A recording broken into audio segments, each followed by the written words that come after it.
So what you are looking for in this region is super interesting, right? And this is super important. So I'm just going to take a minute to explain this.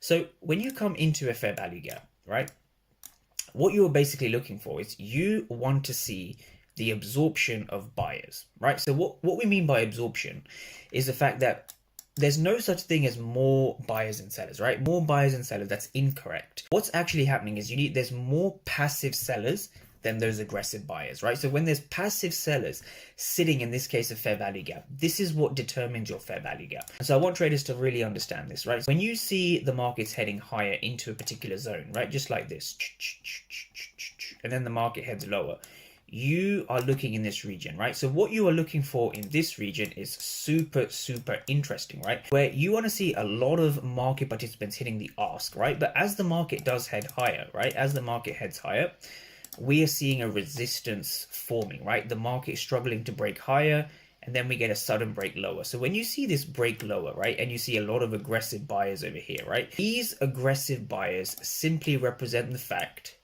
that the market is being held by passive sellers, right? So when the market stagnates and then when we see a break lower, right, these aggressive buyers have been absorbed, and this is what tells us that the market is going to head lower. This is what tells us that sellers are in control. This is what gives us indication that our fair value gaps or our breakers or our order blocks or our resistance levels are actually holding, right? It is the passive sellers that drive price lower.